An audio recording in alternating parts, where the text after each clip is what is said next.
All right, good afternoon and happy Tuesday, because it's Tuesday. You all know the drill by now. Mute your mics, and if you want to ask a question, just make sure you are sending both audio and video so I can see and hear you at the same time. Just a heads up that tomorrow the Secretary General will be launching his latest COVID-19 policy brief. This one will look at the impact of the virus pandemic on the world's 1 billion people with disabilities. The policy brief highlights how people with disabilities are more likely to live in poverty and experience higher rates of violence, neglect, and abuse. It also looks at how the pandemic is intensifying these inequalities and producing new threats. Later today, we will share with you the embargoed material related to the policy brief, including links to a video message that the Secretary General will be using for the launch. Our colleagues at the UN Children's Fund tell us that today an estimated 19 million children, more than ever before, were displaced in their own countries due to conflict and violence.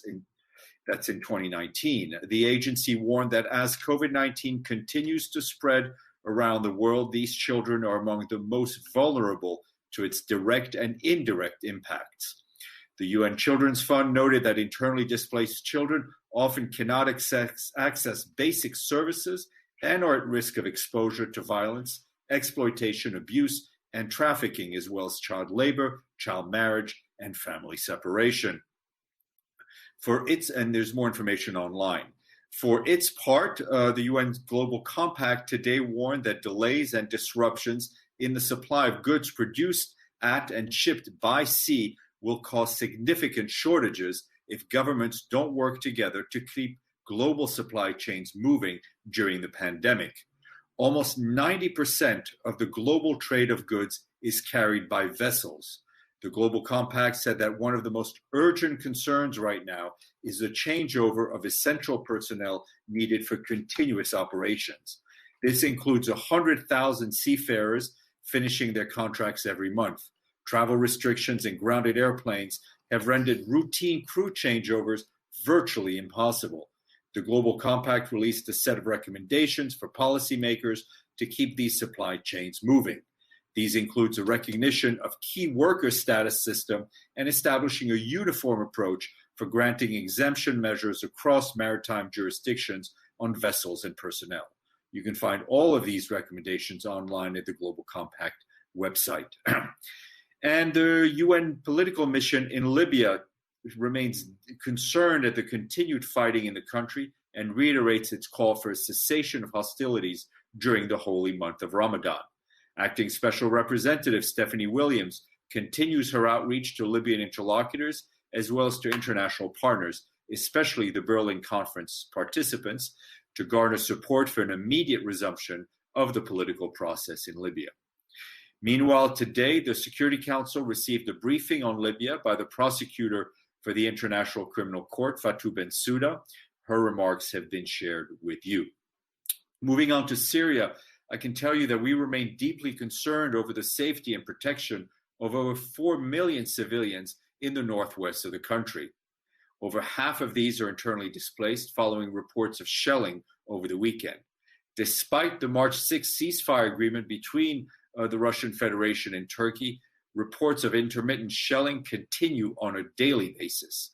Between the 30th of April and May 4th, artillery shelling reportedly affected 9 communities in the Idlib Governorate, as well as 1 in northern Aleppo Governorate and 2 in Hama Governorate.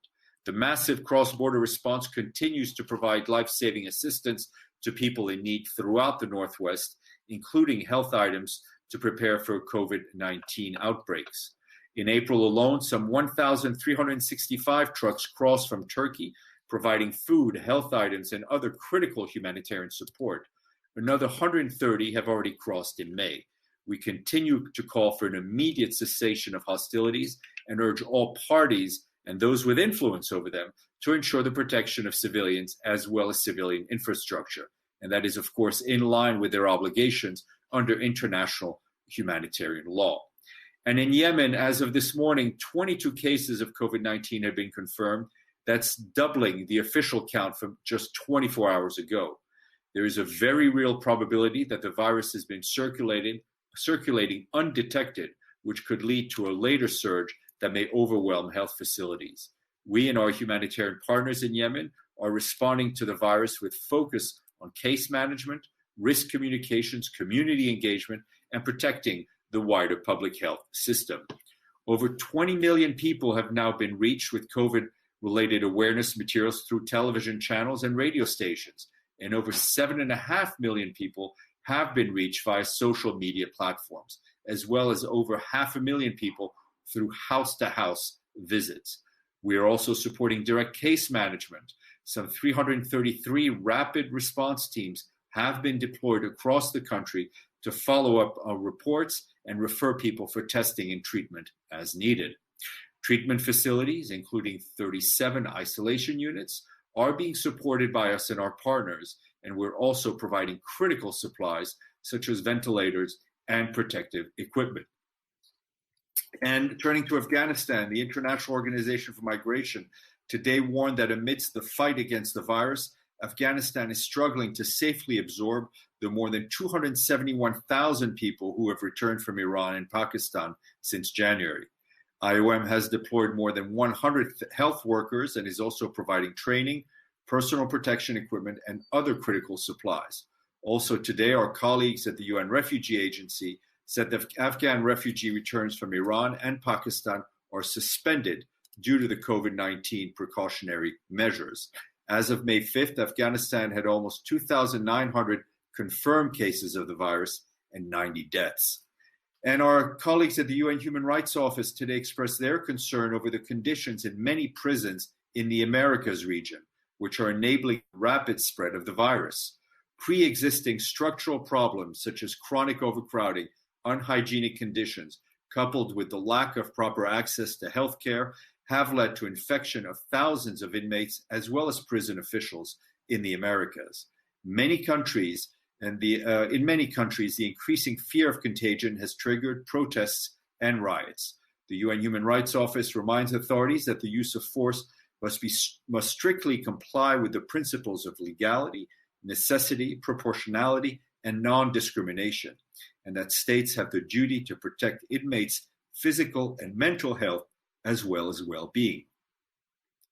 The Human Rights Office also calls on states to ensure widespread access to testing, healthcare for detainees, as well as protective equipment and testing for prison personnel.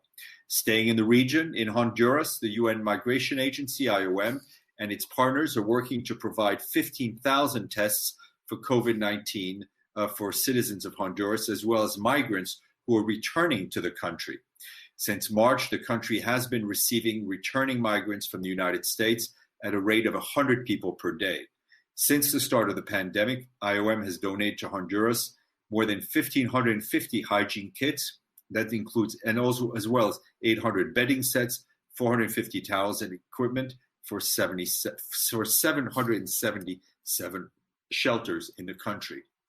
And in Brazil, the UN team in Brazil is working closely with national and local authorities to flatten the curve and lift the economy, focusing on the most vulnerable group in the two poorest regions. Under the leadership of the resident coordinator, Niki Fabianic, and the representative of the Pan American Health Organization, we're also working to strengthen the health system. In the northern region of Brazil, which hosts migrants and refugees from Venezuela, the IOM has donated equipment to the local health system, while the UN Refugee Agency is helping refugees and migrants apply for government's emergency cash assistance. UNICEF and UN Women are supporting prevention efforts in shelters, and the UN team is sharing information in multiple languages to help combat xenophobia and protect migrants as well as refugees. In the Amazon region, the UN and our partners are also helping local authorities protect indigenous people. In two major cities in the northeastern part of the region, UN Habitat is boosting prevention efforts in informal settlements while providing basic services to help people stay at home during the pandemic. To prevent the spread of the virus in prisons across the country, the UN Office on Drugs and Crime and other UN entities are working directly with state courts. And for its part, the International Labour Organization is working to protect jobs, address the needs of informal workers, UNICEF has also helped launch a website to support teachers' families' homeschooling efforts. Meanwhile, the UN mission in the Democratic Republic of the Congo tells us they are continuing to work closely with the Congolese authorities and provide a broad range of technical support in supporting the government's COVID-19 response. For example, the mission has supported the police force of the DRC in its response to the virus, including the issuance and operational directive to help police officers implement containment measures in line with national human rights commitments. The UN peacekeeping mission is also working to provide locally made personal protective equipment, as well as masks, to prison staff and members of the national police and army. The peacekeeping mission has also provided expertise to the Congolese Ministry of Health on the topic of contact tracing to help limit the spread of the virus. The mission itself has implemented rigorous measures to minimize the risk of infections, both for its own personnel as well as the local population.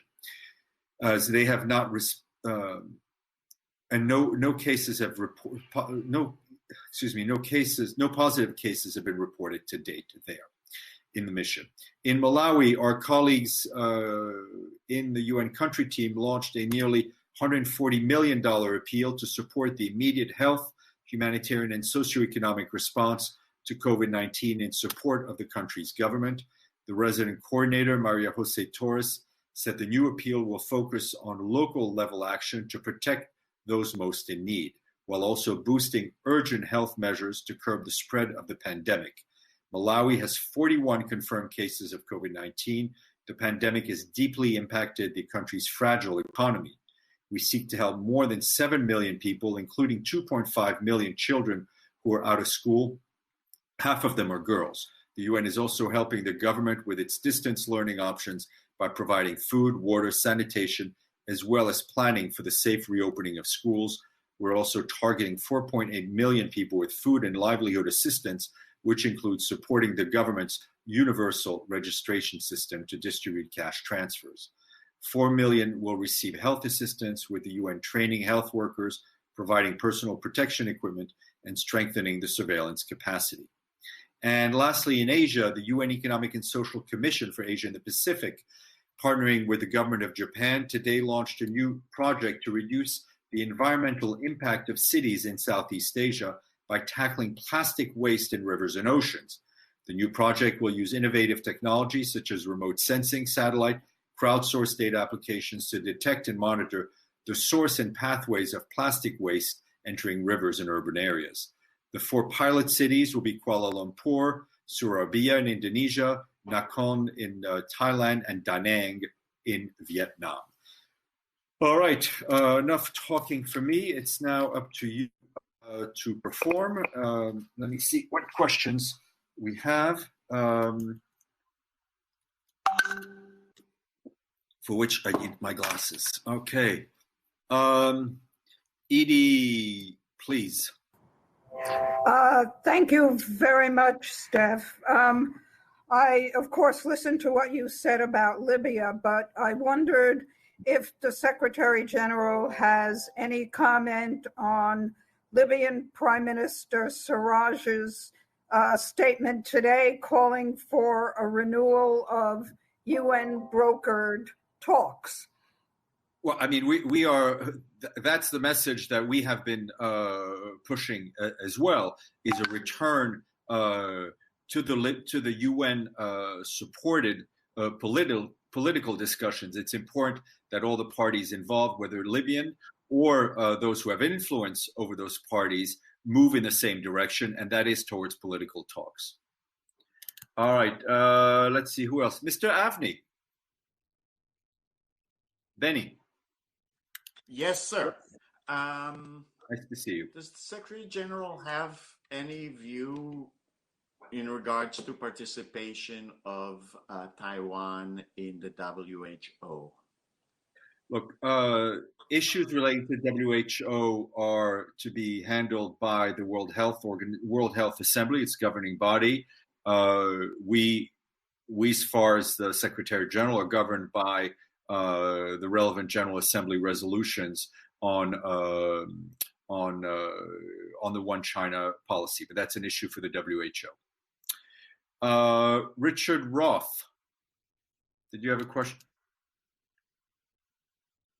All right, I think I will read Richard's question and try not to smile. In a rare move, the Pentagon has released U.S. military video of potential UFOs in the night skies located by U.S. pilots. Since under international treaties, the Secretary General is designed as the global representative to greet and talk with any sudden arrivals from outer space. Has the Secretary General put the UFO issue higher on his radar screen? No pun intended, no doubt. And is he ready to convene a task force or inquiry, which is a standard to go on UN reaction procedures? The video clearly showed unaccounted high speed. The Secretary General, like all of us, is ready for any eventuality, whether it's speaking with anyone on this earth or anyone coming from outside. Oscar Bolanos. Okay. You have also, let me read out Oscar's question. COVID-19 has made the world count of dead people day by day. Meanwhile, billions of dollars are being spent to stimulate the world economy to fight the common enemy. The numbers are graphic. In this regard, when there will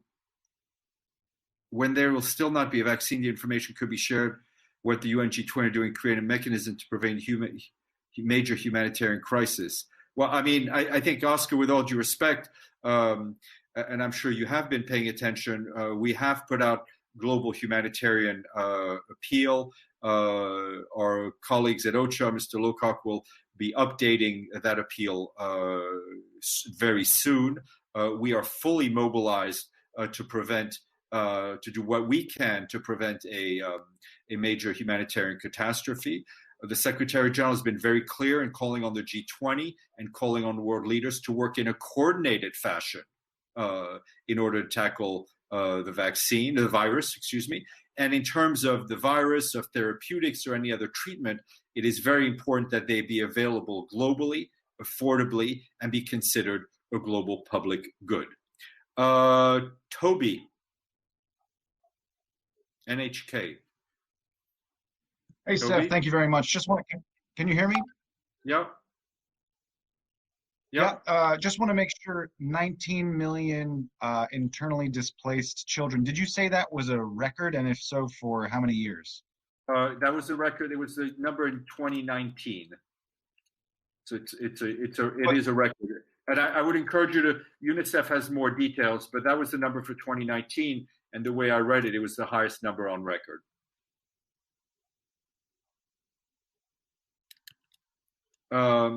Okay, let's go down the line.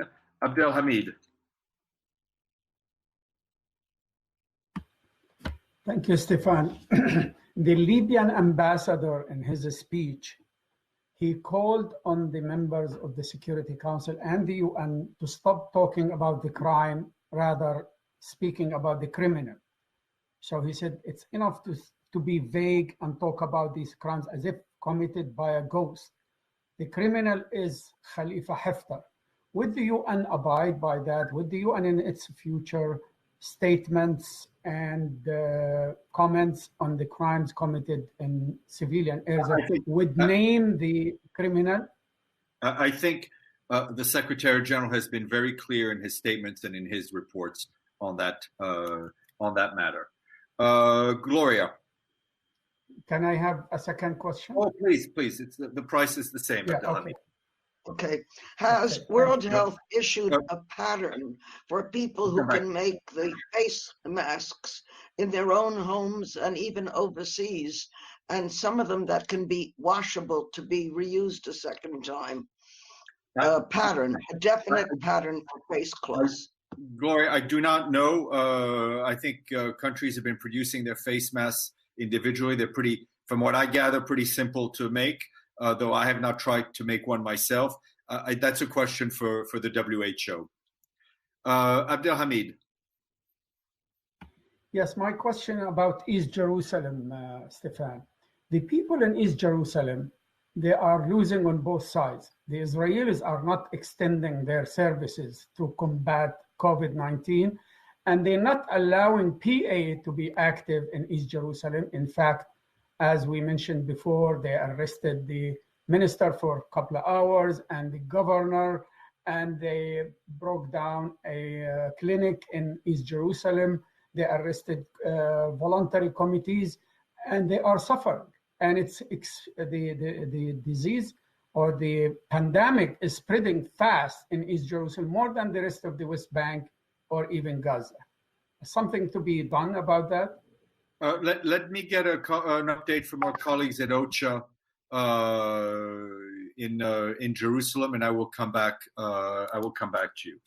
All right, Michelle Nichols has a question. She's apparently typing it. I'm very excited to wait for her question. We need a little bit of pause music here. All right, Michelle, you got to type faster.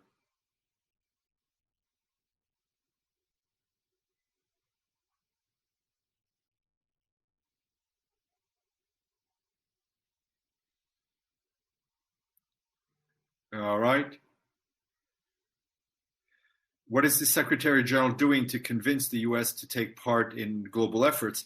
The Secretary General's message to all his American interlocutors is very simple, that we need U.S. involvement, that U.S. participation in the UN structures is critical in normal times and is even more important during these times.